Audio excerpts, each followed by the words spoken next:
My father was, he is on the left here, my father was officer of the General Staff of the Soviet Army. He was inspector of land forces, Soviet troops stationed in countries like Mongolia, Cuba, East European countries. This is the picture taken at the entrance of my Institute of Oriental Languages. It's a part of Moscow State University. As every Soviet student, I was, quote-unquote, volunteering for harvesting grain in Kazakhstan. By the end of my training in school, I was recruited by the KGB. This picture was taken on that day, and you can see again how happy it feels to be recruited by the KGB. Pay special attention to number of bottles on the table. One of my functions was to keep foreign guests permanently intoxicated the moment they land at Moscow airport. In 1967, the KGB attached me to this magazine, Look magazine. A group of 12 people arrived to USSR from United States to cover the 50th anniversary of October Socialist Revolution in my country.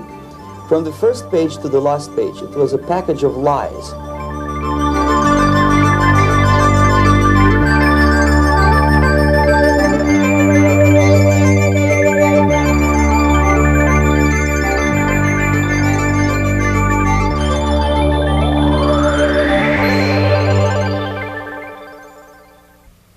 Our conversation is with Mr. Yuri Alexandrovich Bezmenov.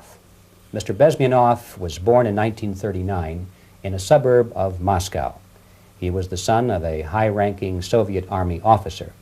He was educated in the elite schools inside the Soviet Union and became an expert in Indian culture and Indian languages.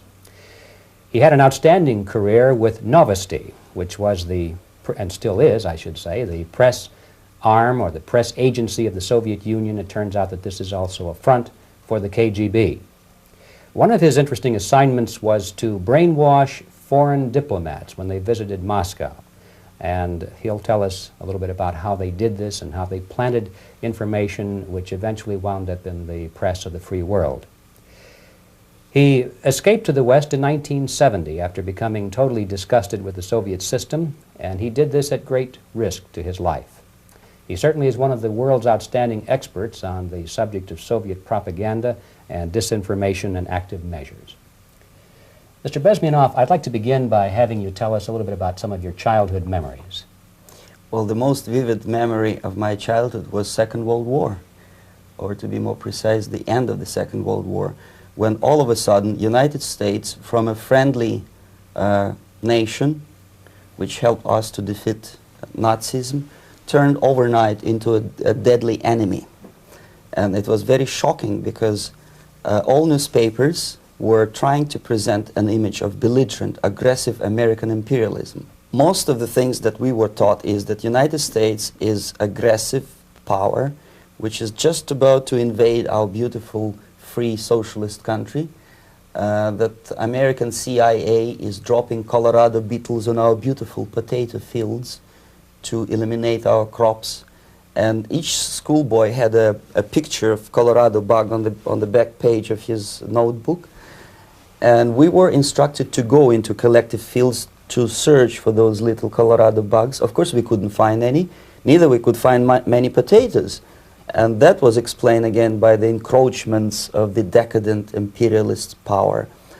The anti-American paranoia, hysteria in the Soviet propaganda was to such of such a higher degree that many less skeptical people or less stubborn would really believe that the United States is just about to invade our beautiful motherland, and some secretly hope that it will come true.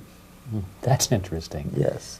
Well, getting back to life inside the Soviet Union or inside communist countries in general, in this country, at the university level primarily, we read and hear that the Soviet system is different from ours, but not that different, and that there is a convergence developing between all of the systems of the world, and that really it doesn't make an awful lot of difference what system you live under because you have corruption and dishonesty and tyranny and all that sort of thing. From your personal experience, what is the difference between life under communism and life in the United States? Well, life is obviously very much different for simple reason that the Soviet Union is a state capitalist economically. It's a state capitalism where an individual has absolutely no rights, no value, his life is nothing, it's just like an insect.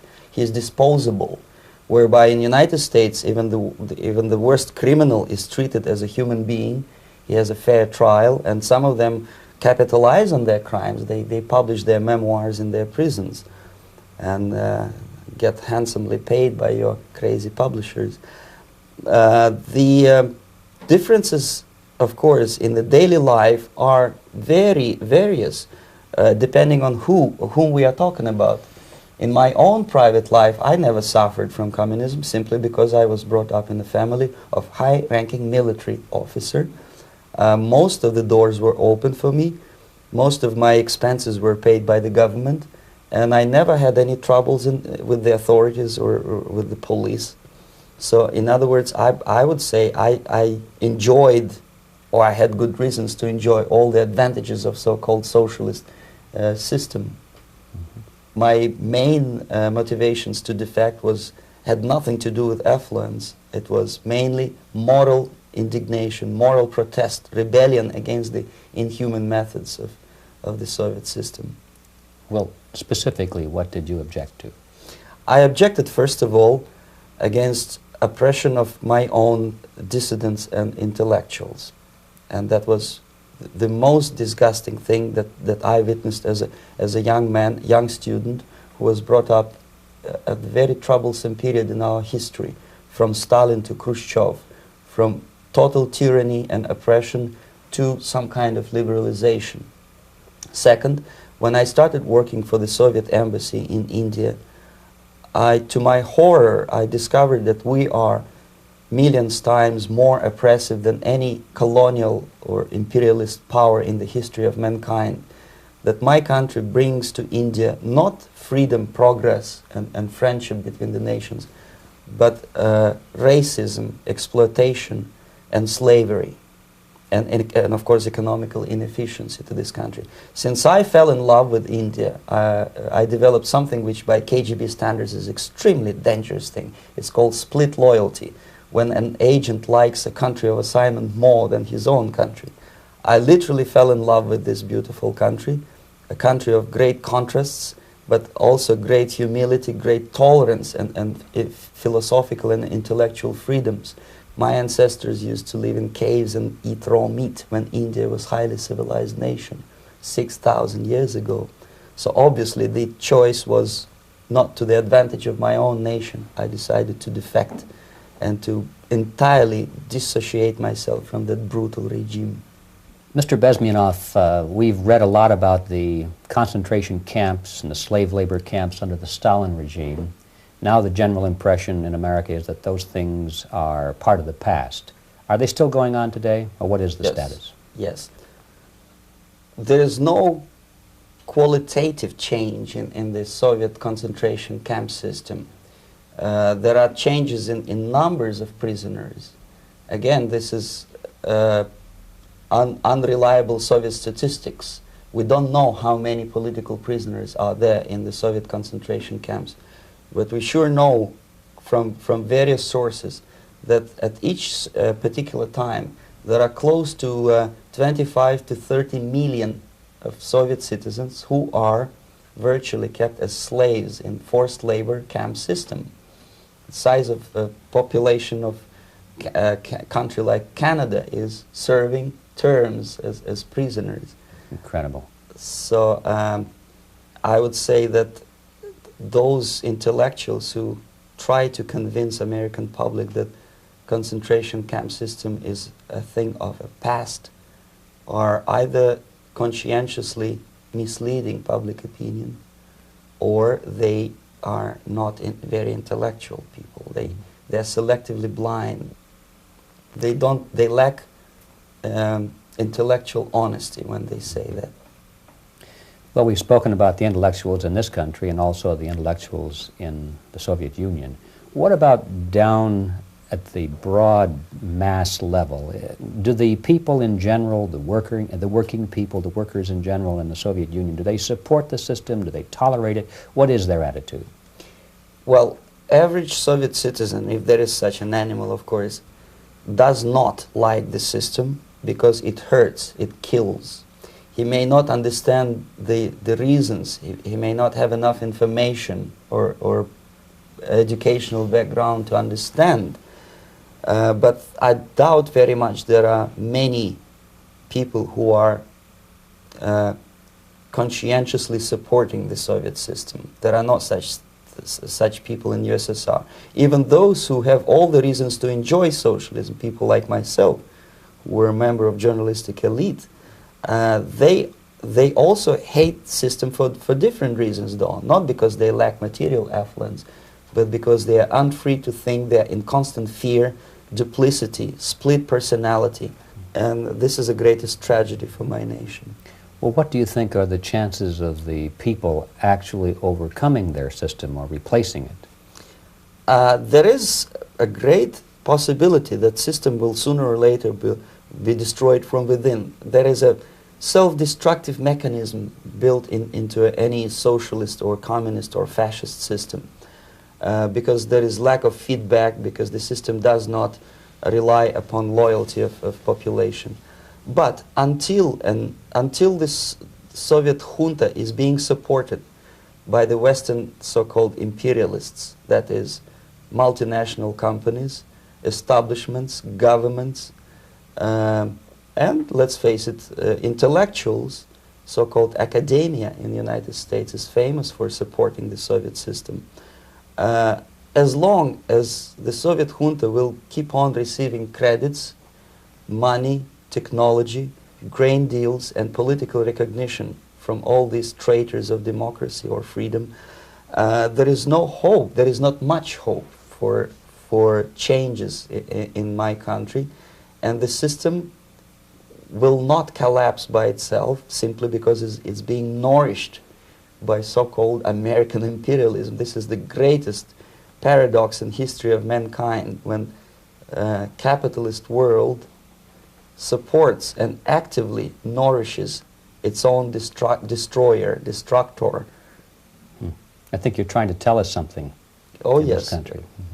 I'm trying to tell you that it has to be stopped unless you want to end up in Gulag system and enjoy all the advantages of socialist equality. Working for free, catching fleas on your body, sleeping on the planks of plywood in Alaska this time, I guess. That's where Americans will belong, unless they will wake up, of course, and force their government to stop aiding Soviet fascism. Well, you told us a moment ago why you left the system. I'd like to hear the details of how you did it. It must have been a very dangerous thing. It was not so dangerous, it was crazy. First of all, because defecting in India is virtually impossible, thanks to very strong pressure from the Soviet government. Excuse me, you were in India on assignment at that time? Yes, I was working for the Soviet embassy in New Delhi as a press officer. And defecting for a Soviet diplomat is next to impossible. It's a suicide, as I said, because a great friend Indira Gandhi pushed a law through parliament which says, and I quote, "No defector from any country has a right of political asylum in any embassy on the territory of Indian Republic," which is a masterpiece of hypocrisy. No other defector but a Soviet one needs a political asylum. So knowing that perfectly well, I planned a craziest possible way to defect. I studied counterculture in India. There were thousands of young American boys and girls with no shoes, long hair, smoking hash and marijuana, studying sometimes Indian philosophy, sometimes simply pretending that they study. And they greatly annoyed Indian police, and they were laughing stock of Indians because obviously they were good-for-nothing students. I studied carefully where they congregate, what routes they travel, what language they speak, what do they smoke. And one day I simply joined a group of hippies to avoid detection of Indian police.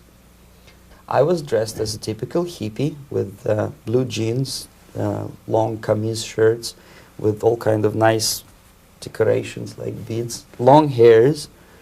I bought a wig because for several weeks I had to turn myself from a conservative Soviet diplomat into a very progressive American hippie. And that was the only way that I could avoid detection. It was very interesting experience, but it was necessary because from my own knowledge as a member of Soviet embassy staff, I knew that there were many cases when Soviet defectors were betrayed by Indian police, and also some Western embassies played a very dirty role in betraying the Soviet defectors. According to our information, they were some, I wouldn't call them double agents, but simply amoral people working for this for the United States embassy, and confiding in people like this would be a suicide. So I had to be extremely careful. I could not trust anyone, and that was the reason for such a crazy way to defect. Well, had you been caught in the act of trying to get out, what would have happened to you? Oh, most likely I would end up in concentration camp, or depending on the situation and on the whim of some bureaucrat in KGB, maybe even executed. This is normal practice, quietly, of course, not publicly. But that would be the end of my defection, of course.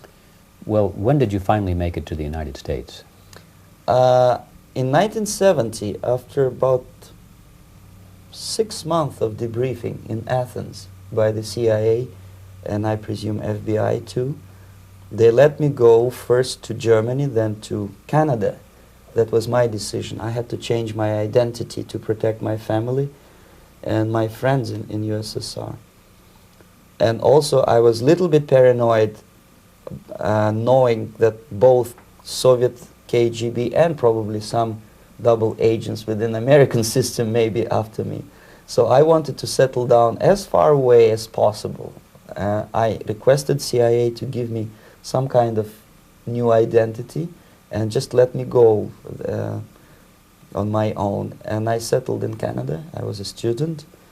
I changed many professions, from farm help and laundry truck driver to language instructor and broadcaster for Canadian Broadcasting Corporations in Montreal.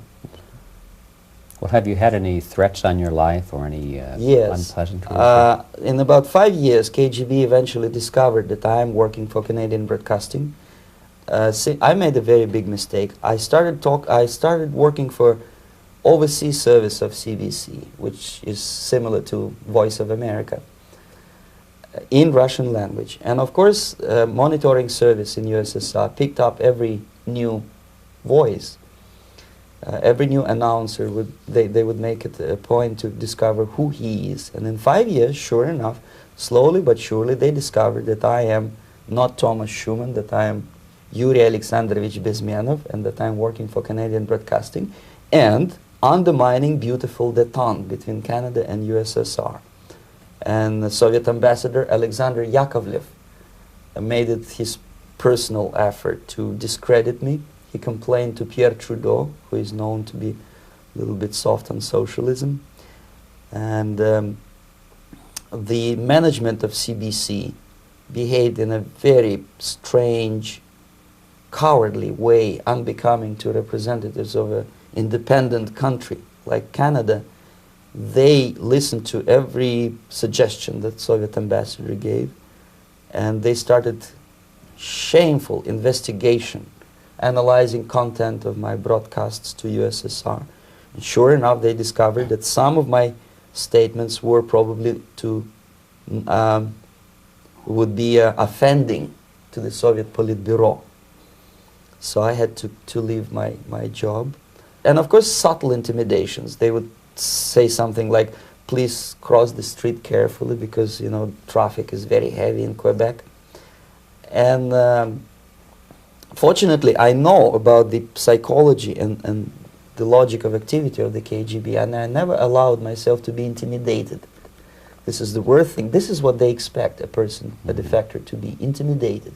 Once they spot that you are scared, they keep on developing that line, And then eventually you either have to give up entirely and work for them, or they neutralize you.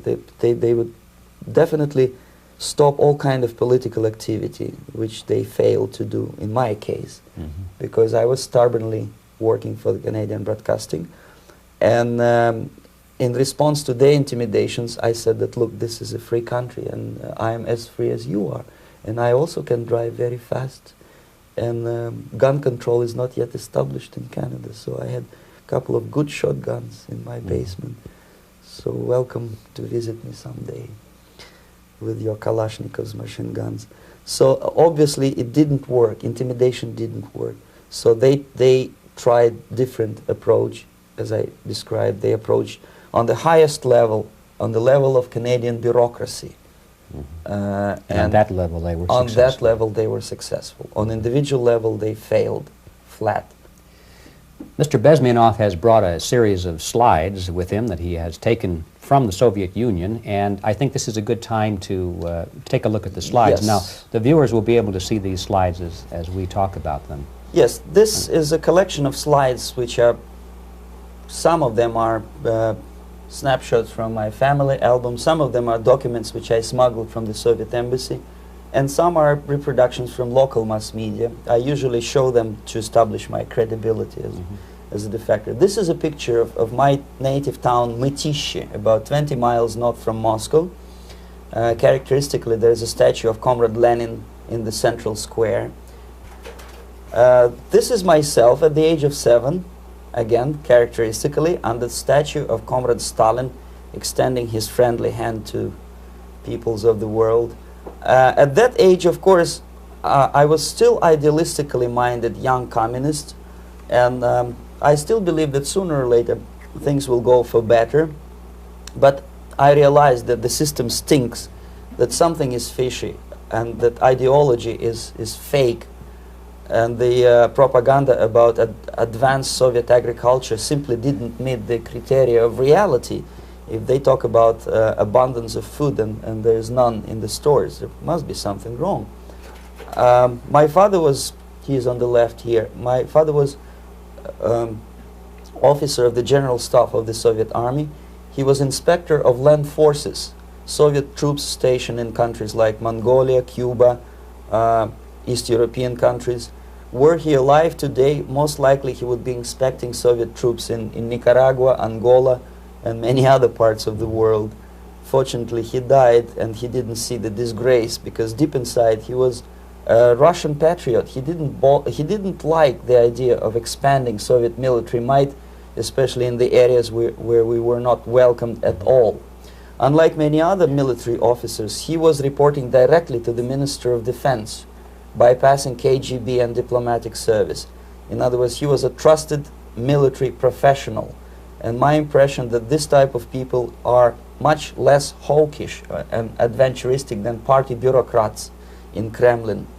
When American mass media describes Soviet military as potentially dangerous counterpart for Pentagon, I simply laugh, because I know better. I know that the most dangerous part of the Soviet power structures are not military at all. Most likely, if they come to power in my country, they'll be more sensible negotiators for nuclear disarmament and withdrawal of the Soviet troops from many parts of the world. But if someone from the party structure or the KGB structure were to give the orders for a military intervention, they have to obey, they would follow, because they are professional military. But they, you see, the triangle of power and hate in USSR is the party at the top, the party elite, the oligarchy of the party, then the military and the KGB at the bottom.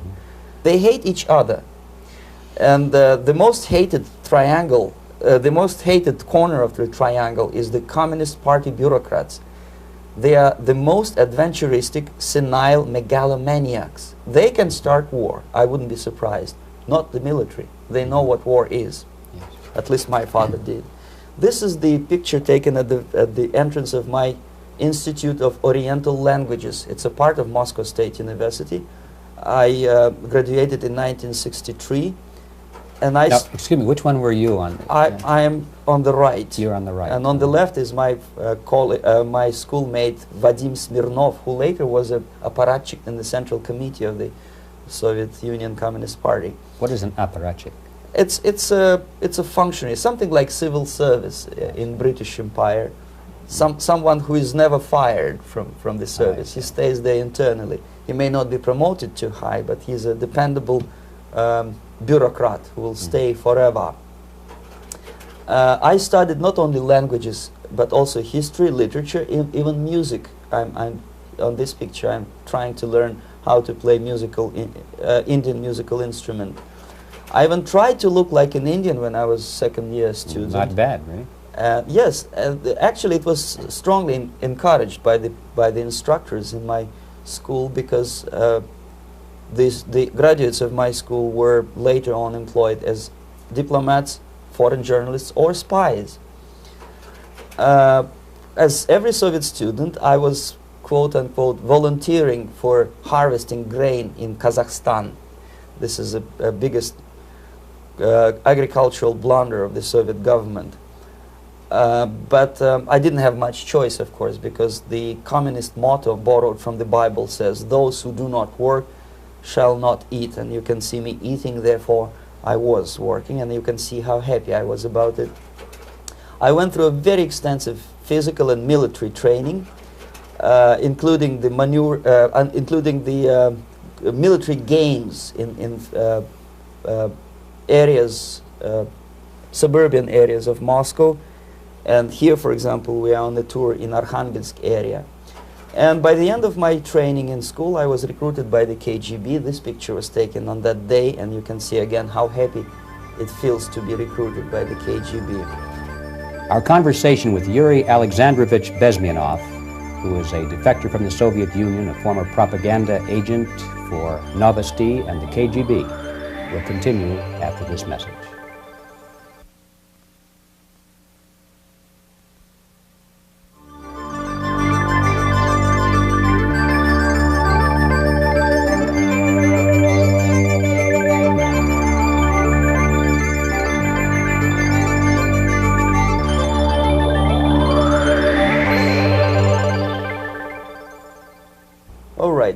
As every student in USSR, I went through very extensive physical and military training and civil defense training too. Unlike in the United States, where civil defense is virtually non-existent, zero. In USSR, every student, whatever his major subject, has to go through very extensive 4-year military and civil defense training. You can see me here with a group of students during one of the war games near Moscow.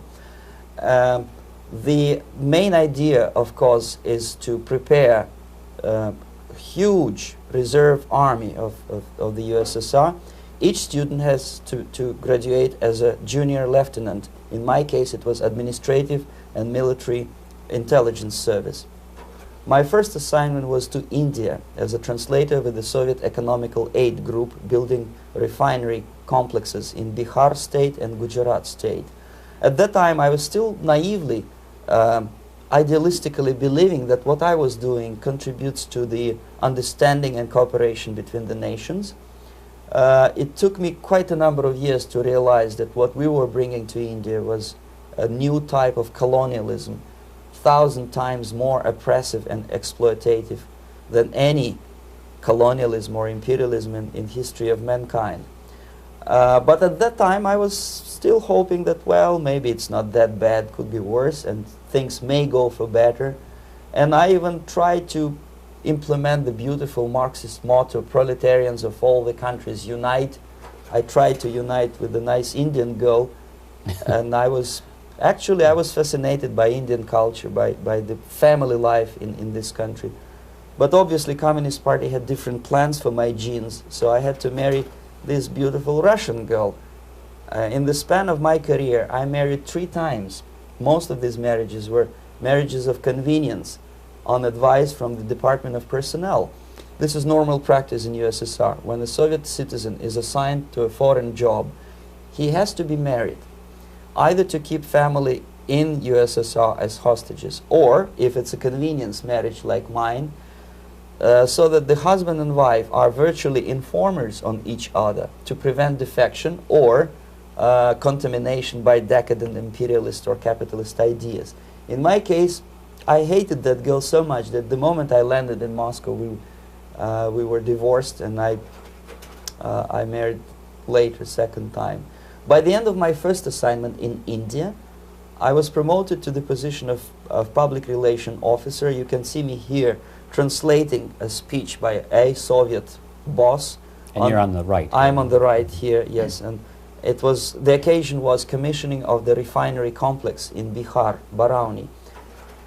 Back in Moscow, I was immediately recruited by Novosti Press Agency, which is a propaganda and ideological subversion front for the KGB.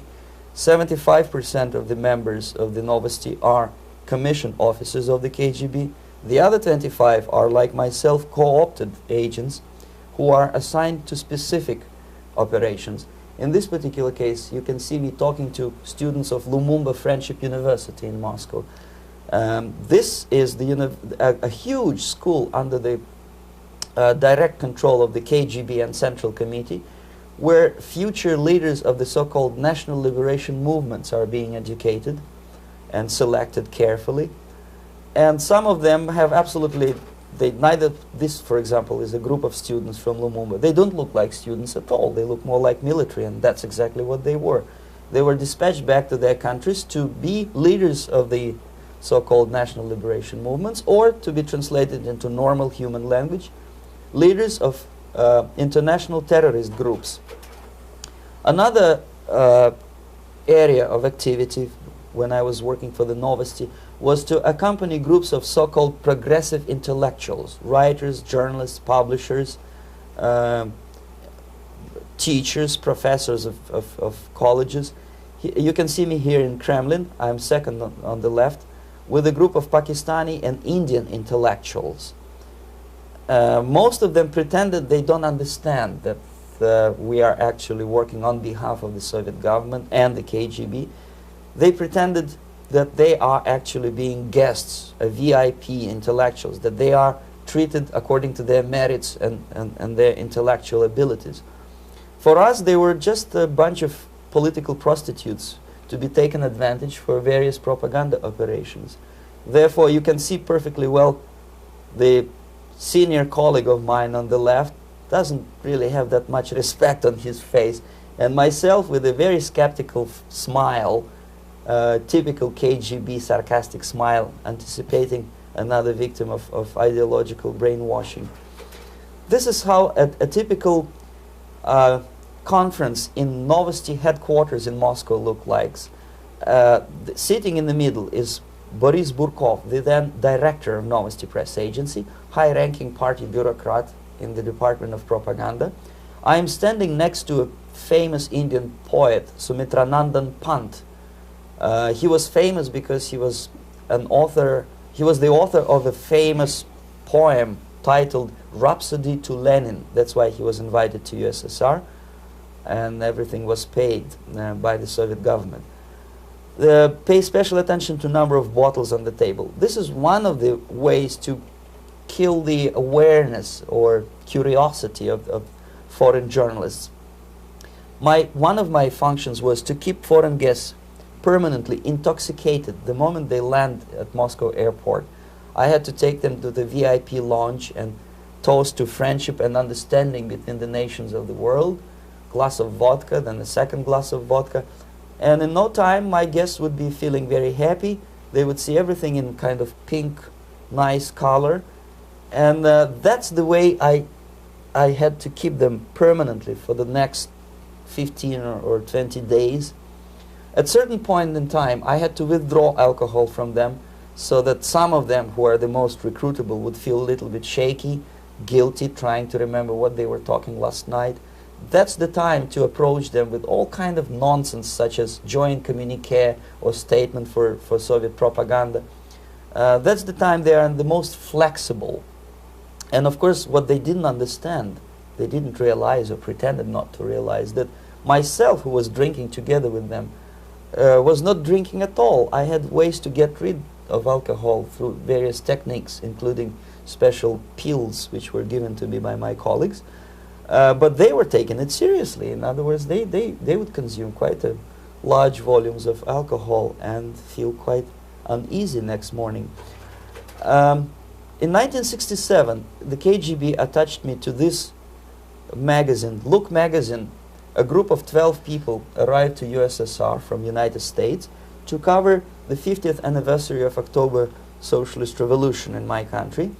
From the first page to the last page, it was a package of lies, propaganda cliché, which were presented to American readers as opinions and deductions of American journalists.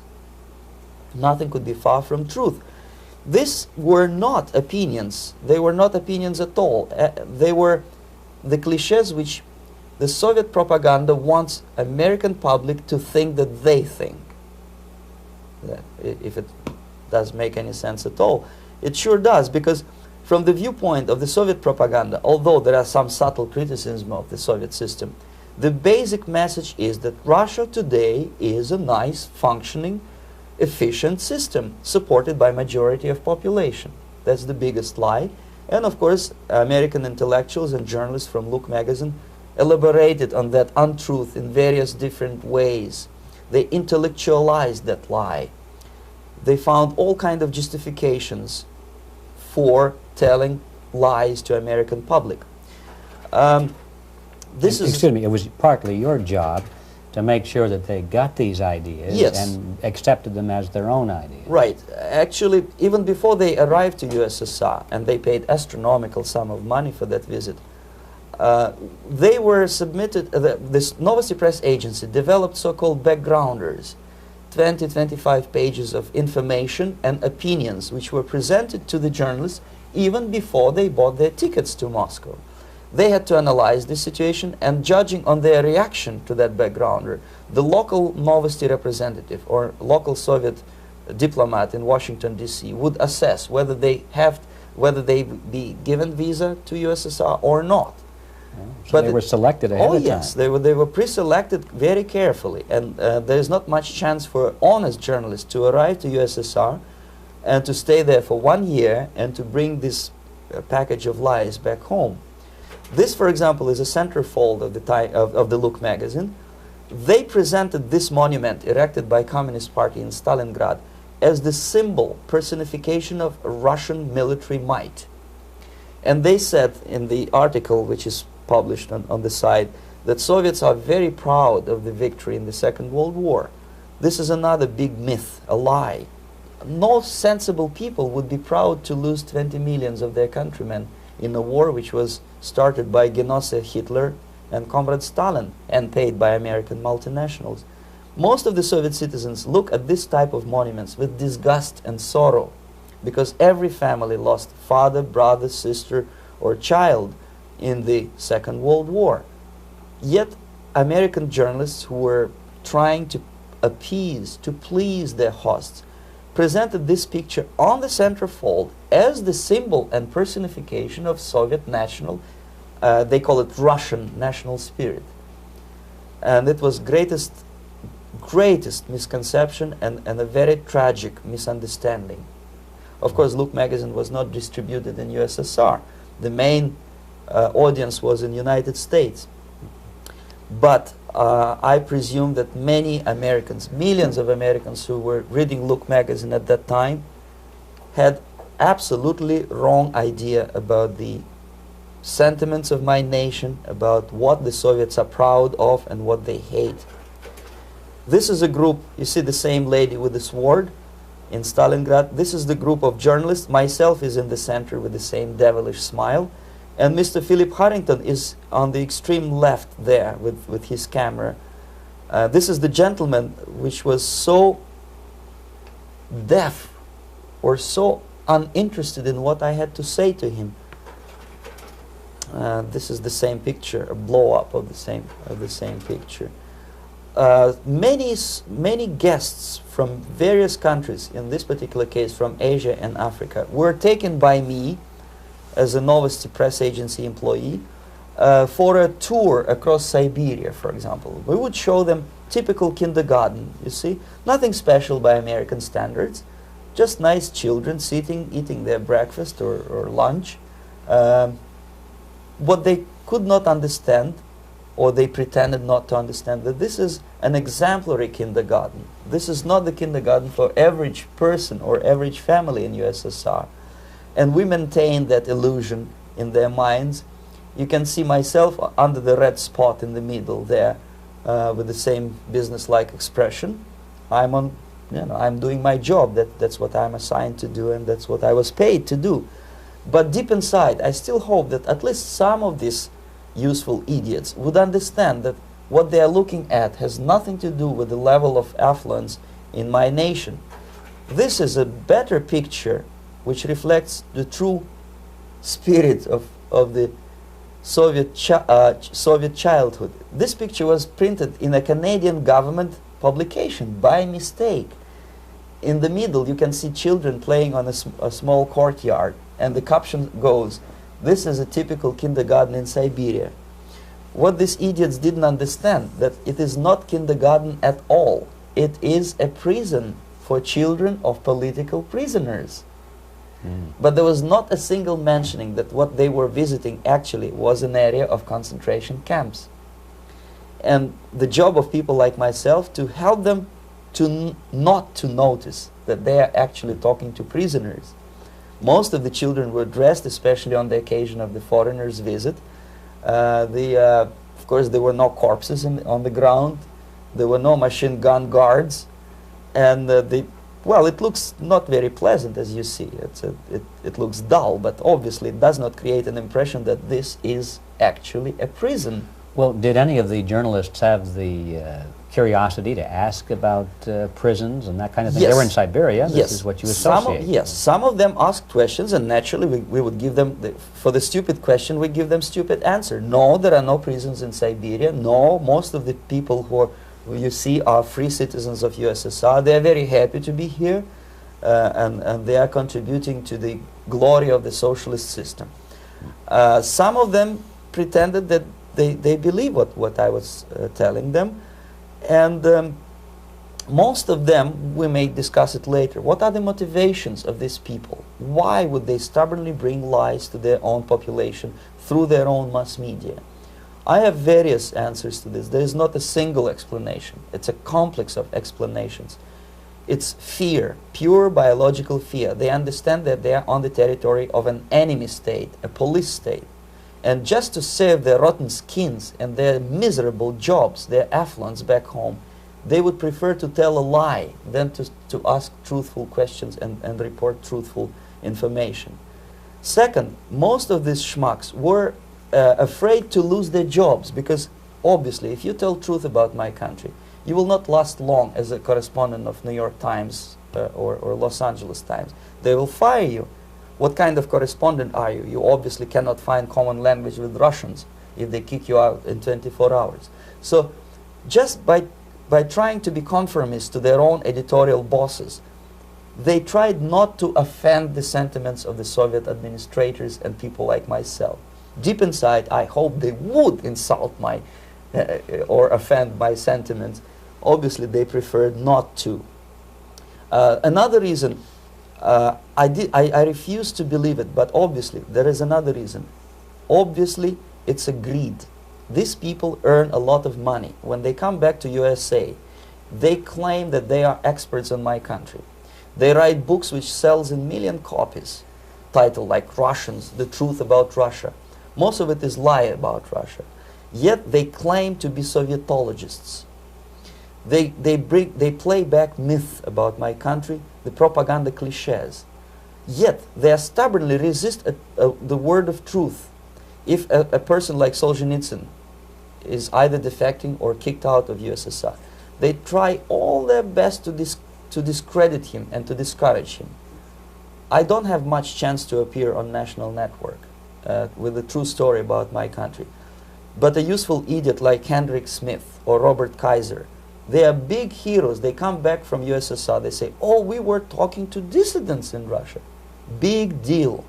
Soviet dissidents are chasing American correspondents in the streets, and they are cowardly escaping from these contacts. For some strange reason, if you want to know more about Spain, you refer to Spanish writers. If you want to learn more about French, you read French writers. Even about Antarctica, I bet you would read penguins. Only about the Soviet Union, for some strange reason, you read Hendricks and Schmendricks and all kind of Kissingers, because they claim that they know more about my country. They know nothing, or next to nothing, or they pretend that they know more than they actually do. I would say they are dishonest people who lack integrity and common sense and intellectual honesty. They bring back all kind of stories like that. A kindergarten in Siberia. Omitting the most important fact, it's a prison for children of political prisoners. Another greatest example of monumental idiocy of American politicians.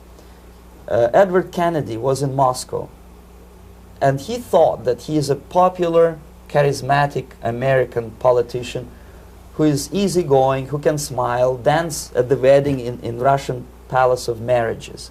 What he did not understand, or maybe he pretended not to understand, that actually he was being taken for a ride. This is a staged wedding, especially to impress foreign media or useful idiots like Ed Kennedy. Most of the guests there, they had security clearance, and they were instructed what to say to foreigners. This is exactly what I was doing. You can see me in the same damn wedding palace in Moscow where Ed Kennedy was dancing here. You see, smiling. He thinks he's very smart. From the viewpoint of Russian citizens who observe this idiocy, he's narrow-minded, egocentrical idiot who tries to earn his own popularity through participation in propaganda farces like this. Here you can see myself. On the right, again, exemplary Soviet bride. On the left, 3 journalists from various countries, Asia, Africa, and Latin America. Obviously, they enjoying the situation. They will go back home and write the reports. We were present on a regular Soviet wedding. They were not present on a regular Soviet wedding. They were present, they were parts of a farce, of a circus performance. Another thing which I had to, sometimes risking my life to explain to foreigners. Time magazine, for example, is very critical of South African racist regime. The whole article was dedicated to the shameful internal passport system where blacks are not allowing to live with whites. For some strange reason, for the last 14 years since my defection, nobody wanted to pay attention to my passport. This is my passport. It also shows my nationality, and it has a police rubber stamp, which is called propiska in Russian language, which assigns me to a certain area of residence. I cannot leave that area, same way as this black man cannot leave the area in South Africa. Yet we call South African government racist regime. Not a single Jane Schmonda or Fonda is brave enough, courageous enough to come to media and say, look, this is what happens in USSR. I send a copy of my passport to many American liberals and civil rights defenders and all the other useful idiots. They never bothered to answer me back. This shows what kind of integrity, what kind of honesty these people are.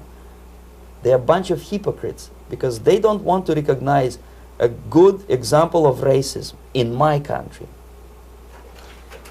This is the first stage of befriending a professor. You can see myself on the left with the same James Bond smile.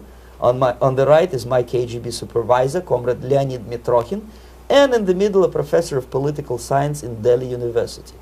The next stage would be to invite him to a gathering of Indo-Soviet Friendship Society. There he is sitting next to his wife before he is being sent to USSR for free trip. Everything is paid by the Soviet government. He was made to believe that he is invited to USSR because he is a talented, sober-thinking intellectual.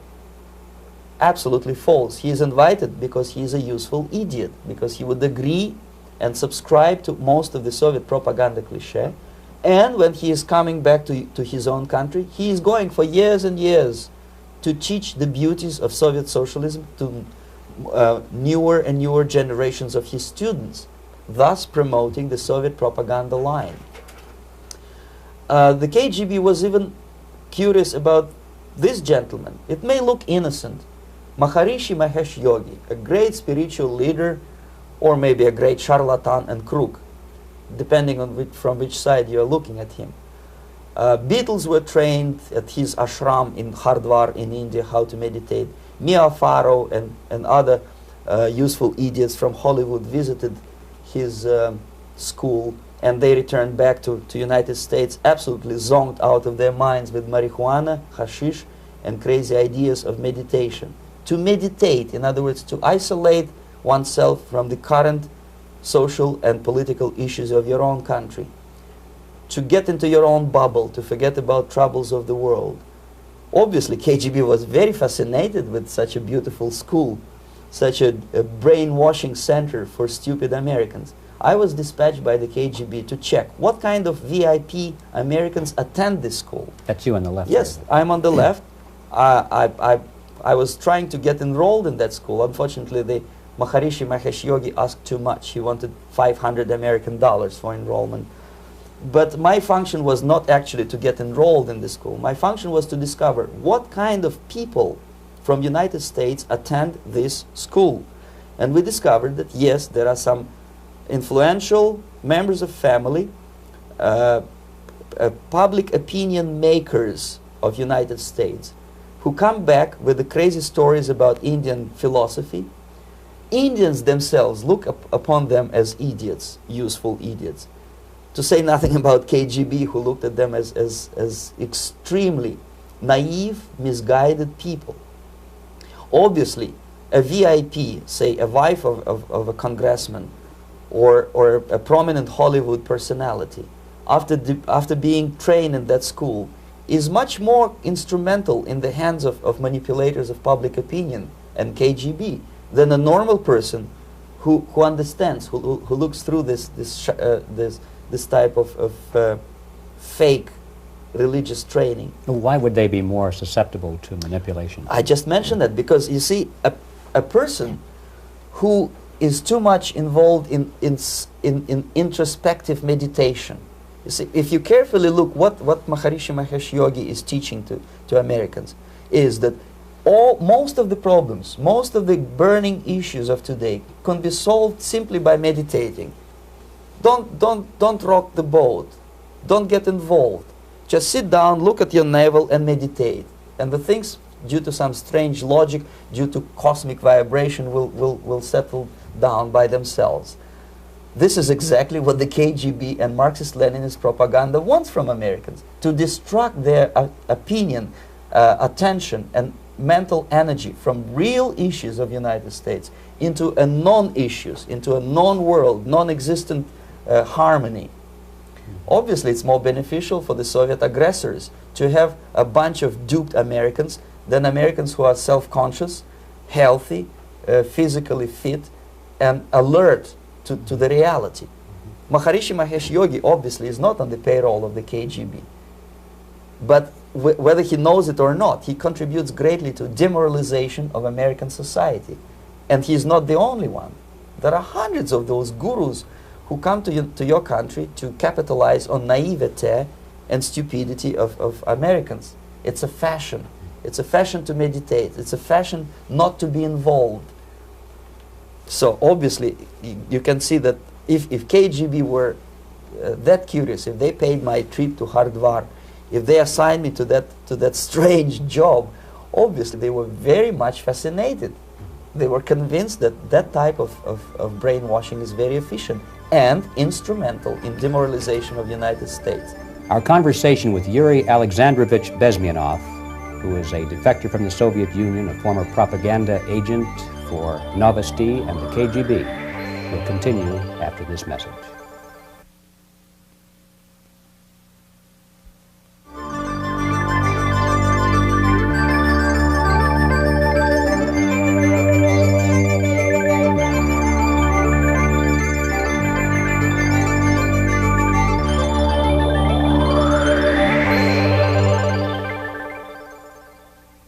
This picture shows the part of the building of USSR embassy, and my supervisors. On the left is Comrade Mehdi, an Indian communist, and on the right, Comrade Mitrokhin, my supervisors in the secret department of research and counter-propaganda. It has nothing to do with either research or counter-propaganda. Most of the activity of that department was to compile huge volume of information on individuals who were instrumental in creating public opinion. Publishers, editors, journalists, actors, educationalists, professors of political science, members of parliament, representatives of business circles. Most of these people were divided roughly in two groups. Those who would toe the Soviet foreign policy, they would be promoted to the positions of power through media and public opinion manipulation. Those who refused the Soviet influence in their own country would be character assassinated or executed physically come revolution. Same way as in the small town of Hue in South Vietnam, several thousands of Vietnamese were executed in one night when the city was captured by Viet Cong for only 2 days. And American CIA could never figure out how could possibly communists know each individual, where he lives, where to get him, and would be arrested in one night, basically in some 4 hours before dawn, put on a van, taken out of the city limits and shot. The answer is very simple. Long before communists occupied the city, there was extensive network of informers, local Vietnamese citizens, who knew absolutely everything about people who are instrumental in public opinion, including barbers and taxi drivers. Everyone who was sympathetic to the United States was executed. Same thing was done under the guidance of the Soviet embassy in Hanoi, and same thing I was doing in New Delhi. To my horror, I discovered that in the files where people were doomed to execution, there were names of pro-Soviet journalists with whom I was personally friendly. Pro-Soviet? Yes. They were idealistically minded leftists who made several visits to USSR, and yet the KGB decided that come revolution or drastic changes in political structure of India, they will have to go. Why is that? Because they know too much. Simply because, you see, the useful idiots, the leftists who are idealistically believing in the beauty of Soviet socialist or communist or whatever system, when they get disillusioned, they become the worst enemies. That's why my KGB instructors specifically made a point, never bother with leftists. Forget about these political prostitutes. Aim higher. This was my instruction. Try to get into large circulation, established conservative media. Rich, filthy rich movie makers, intellectuals, so-called academic circles. Cynical, egocentric people who can look into your eyes with angelic expression and tell you a lie. These are the most recruitable people, people who lack moral principles, who are either too greedy or too suffer from self-importance. They feel that they matter a lot. These are the people who KGB wanted very much to recruit. But to eliminate the others, to execute the others, don't they serve some purpose? Wouldn't they be the ones they rely on? They serve purpose only at the stage of destabilization of a nation. For example, your leftists in United States, all these professors and all these beautiful civil rights defenders, they are instrumental in the process of the subversion only to destabilize the nation. When their job is completed, they are not needed anymore. They know too much. Some of them, when they get disillusioned, when they see that Marxist-Leninists come to power, obviously they get offended. They think that they will come to power. That will never happen, of course. They will be lined up against the wall and shot. But they may turn into the most bitter enemies of Marxist-Leninists when they come to power. And that's what happened in Nicaragua. You remember most of these former Marxist-Leninists were either put to prison or one of them split and now he's working against Sandinistas. It happened in Grenada when Maurice Bishop was already a Marxist. He was executed by a new Marxist who was more Marxist than this Marxist. Same happened in Afghanistan when first there was Taraki, he was killed by Amin, then Amin was killed by Babrak Karmal with the help of KGB. Same happened in Bangladesh when Mujibur Rahman, very pro-Soviet leftist, was assassinated by his own Marxist-Leninist military comrades. It's the same pattern everywhere. The moment they serve their purpose, all the useful idiots are either be executed entirely, all the idealistically minded Marxists, or exiled or put in prisons, like in Cuba. Many former Marxists are in Cuba, in prison. So most of the Indians who were cooperating with the Soviets, especially with our Department of Information of the USSR Embassy, were listed for execution. And when I discovered that fact, of course I was sick. I was mentally and physically sick. I thought that I'm going to explode one day during the briefing at the ambassador's office. I would stand up and say something that we are basically a bunch of murderers. That's what we are. It has nothing to do with friendship and understanding between the nation and blah, blah, blah. We are murderers. We behave as a bunch of thugs in a country which is hospitable to us, a country which with ancient traditions. But I did not defect. I tried to get the message across. To my horror, nobody wanted even to listen, least of all to believe what I had to say. And I tried all kinds of tricks. I would leak information through letters or lost documents or something like that. And still I got no message. The message was not published, even in the conservative mass media of India. The immediate impulse to defect was Bangladesh crisis, which was described by American correspondents as Islamic grassroots revolution, which is absolute baloney. There was nothing to do with Islam, and there was no grassroots revolution. Actually, there are no grassroots revolutions, period. Any revolution is a byproduct of a highly organized group of conscientious and professional organizers, but has nothing to do with grassroots. In Bangladesh, it was nothing with grassroots. Most of the Awami League party members, Awami League means People's Party, were trained in Moscow in the High Party School. Most of the Mukti Fauj leaders, Mukti Fauj in Bengali means People's Army, same as SWAPO and all kind of liberation armies all over the world, the same bunch of useful idiots. They were trained at Lumumba University and various centers of the KGB in Simferopol, in Crimea, and in Tashkent. So when I saw that Indian territory is being used as a jumping board to destroy East Pakistan, I saw myself thousands of so-called students traveling through India to East Pakistan, through the territory of India, and Indian government pretended not to see what's going on. They knew perfectly well, the Indian police knew it, the intelligence department of Indian government knew it, the KGB of course knew it, and the CIA knew it. That was most infuriating, because when I defected and I explained to the CIA debriefers they should watch out because East Pakistan is going to erupt any moment, they said I was reading too many James Bond novels. Anyway, so East Pakistan was doomed. One of my colleagues in the Soviet consulate in Calcutta, when he was dead drunk, he ventured into the basement to relieve himself, and he found big boxes which said printed matter to Dhaka University. Dhaka is the capital of East Pakistan. And since he was drunk and curious, he opened one of the boxes and he discovered not printed matter. He discovered Kalashnikov guns and ammunition in there. Anyway, it's a long story. When I saw the preparations for the invasion into East Pakistan, obviously I wanted to defect immediately. The only thing I couldn't at that time make up my mind when and where and how. One of the reasons, of course, you see, I was in love with India. I mentioned it before. I spoke the languages. I socialized with people. And I understood that I had to act fast unless I want this beautiful country to be permanently and irreparably damaged by our presence. One of the reasons not to defect was, as you can see, I was living in relative affluence.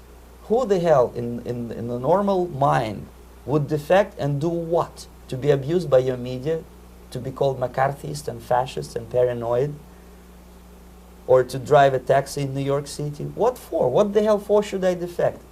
To be abused by Americans, to be insulted in exchange for my effort to bring the truthful information about impending danger of subversion.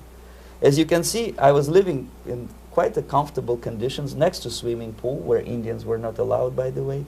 I was highly paid expert in propaganda. I had my family. I was respected by my nation. My career was cloudless. The third reason, how to defect with the family. To defect with the baby and the wife would be virtual suicide, because according to law, that hypocritical law which I quoted before, the Indian police will have to hand me over back to the KGB, and that will be the end of my defection and probably my life. Again, I cannot smuggle my wife because she was not quite sure what I was doing. She was not that idealistically involved, and she was definitely not in the total picture of what I was doing for the KGB. She would be shocked if I you know, put her in my van and drive her to the American embassy or elsewhere. That would be a greatest danger. So again, I had to defect in such a way that my defection would look as simple disappearance. And there were many cases like that when the Soviet agents simply disappeared, either killed in action or, thanks to their curiosity and their close contacts with radicals, some of them were killed by the Marxists, by the way. It happened in many African countries when the Soviet KGB were killed by Africans themselves. Not because they hated Marxism-Leninism, but because they were simply trigger-happy bunch of unruly characters. If you give them a machine gun, they will shoot. And some of the Soviets obviously were not careful enough to protect themselves, and they got into embarrassing situations when they were shot at the crossfire between factions of so-called liberation movements. Anyway, so I decided, as I said, to study the counterculture. I decided this probably would be the best way to disappear. I socialized with characters like this. On the left, you see, he's a barefoot American hippie.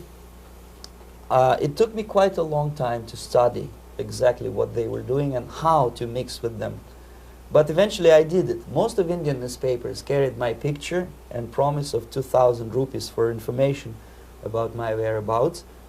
But they were looking for the wrong person, because they obviously tried to stop a young Soviet diplomat in white shirt and tie, and this is how I looked at the time of defection. Nobody could possibly think that a Soviet diplomat would be as crazy as to join a bunch of hippies. That's you. Yes, travel India and smoke hash. So I made it literally almost like a Hollywood-style detective story. From under the nose of the KGB in Bombay airport, I landed the plane and I flew to Greece, where I was debriefed by the CIA. That's basically that's all for my slides. We can turn off the projector, then. That's very interesting.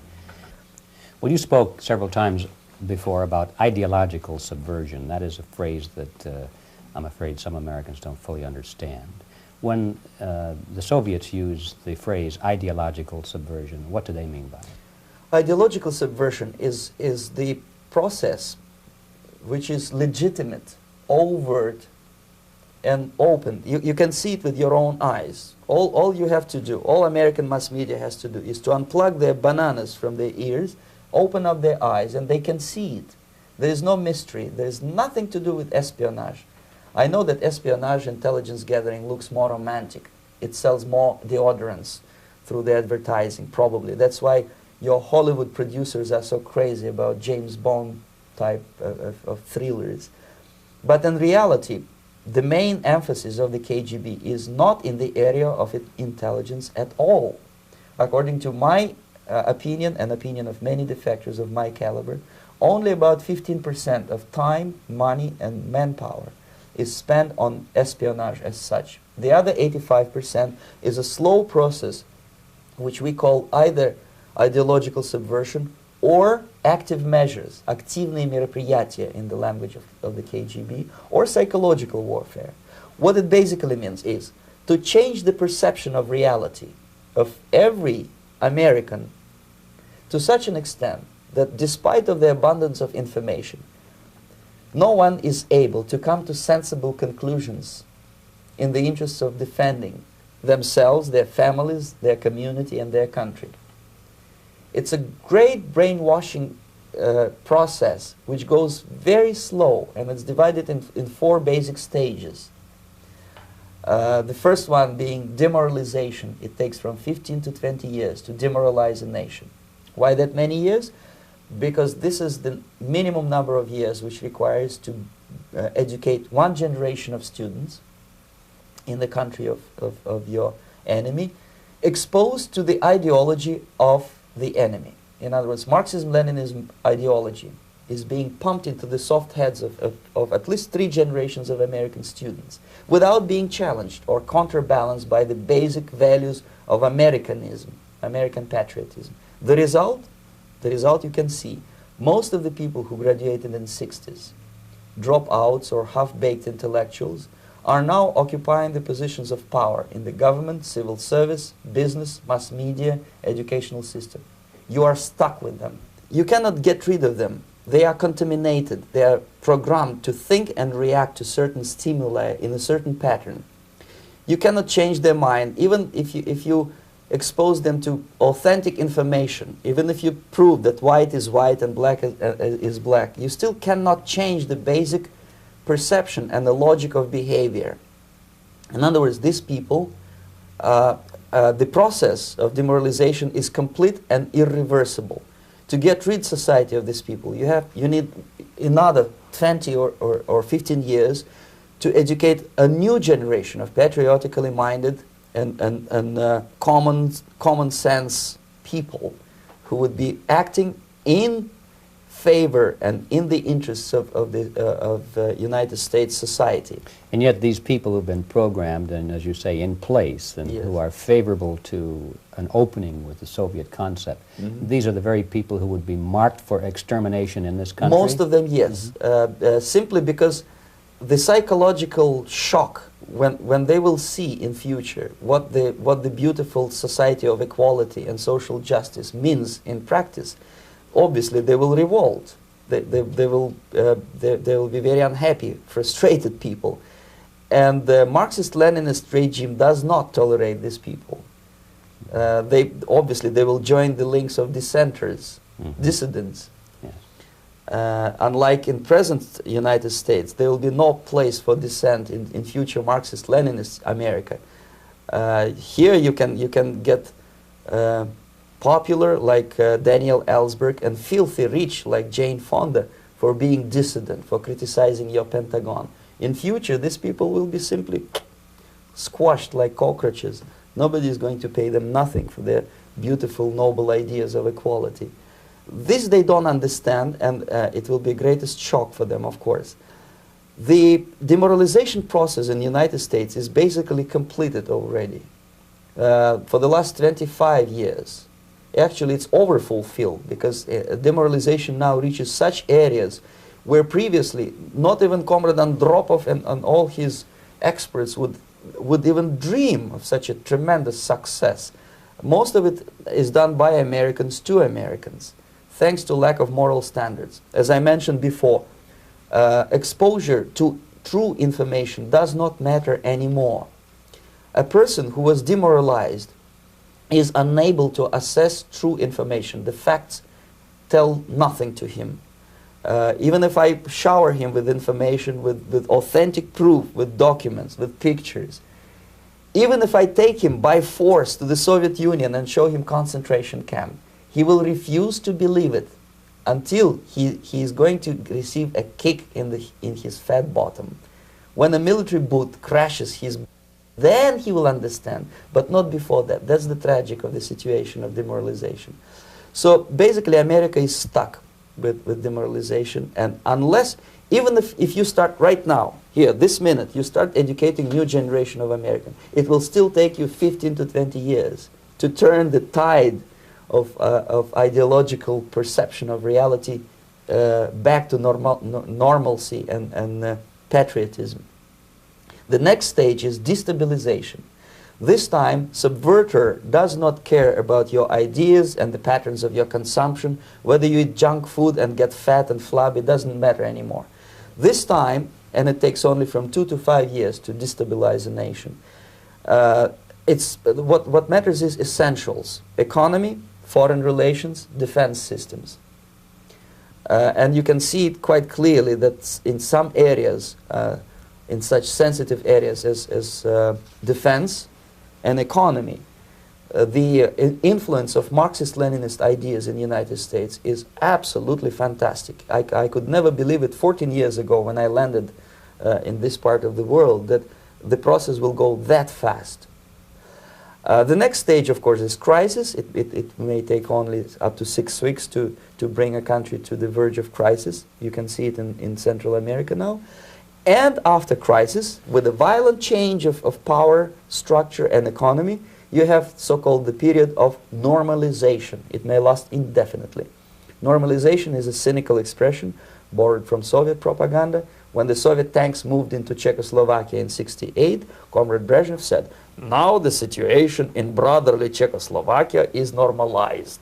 This is what will happen in the United States if you allow all these schmucks to bring the country to crisis, to promise people all kind of goodies and the paradise on earth, to destabilize your economy, to eliminate the principle of free market competition, and to put a big brother government in Washington, D.C., with benevolent dictators like Walter Mondale, who will promise lots of things, never mind whether the promises are fulfillable or not. He will go to Moscow to kiss the bottoms of new generation of Soviet assassins, never mind. He will create false illusions that the situation is under control. Situation is not under control. Situation is disgustingly out of control. Most of the American politicians, media, and educational system trains another generation of people who think they are living at a peacetime. False. United States is in the state of war, undeclared total war against the basic principles and the foundations of this system. And the initiator of this war is not Comrade Andropov, of course. It's the system. However ridiculous it may sound, the world communist system or the world communist conspiracy, whether I scare some people or not, I don't give a hoot. If you are not scared by now, nothing can scare you. But you don't have to be paranoid about it. What actually happens now, that unlike myself, you have literally several years to live on unless the United States wake up.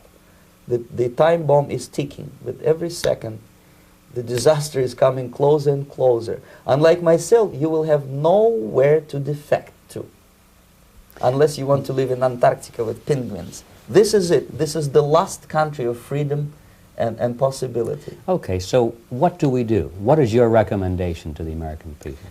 Well, the immediate thing that comes to my mind is, of course, there must be a very strong national effort to educate people in the spirit of real patriotism, number one. Number two, to explain them the real danger of socialist, communist, whatever, welfare state, big brother government. If people will fail to grasp the impending danger of that development, nothing ever can help United States. You may kiss goodbye to your freedom, including freedoms to homosexuals, to prison inmate. All this freedom will vanish, evaporate in 5 seconds, including your precious lives. The second thing, the moment at least part of United States population is convinced that the danger is real, they have to force their government. And I'm not talking about sending letters, signing petitions, and all this beautiful, noble activity. I'm talking about forcing United States government to stop aiding communism. Because there is no other problem more burning and urgent than to stop the Soviet military-industrial complex from destroying whatever is left of the free world. And it is very easy to do.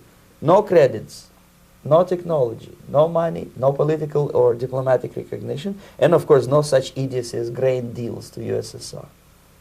The Soviet people, 270 millions of Soviets, will be eternally thankful to you if you stop aiding a bunch of murderers who sit now in Kremlin and whom President Reagan respectfully calls government. They do not govern anything, least of all such complexity as the Soviet economy.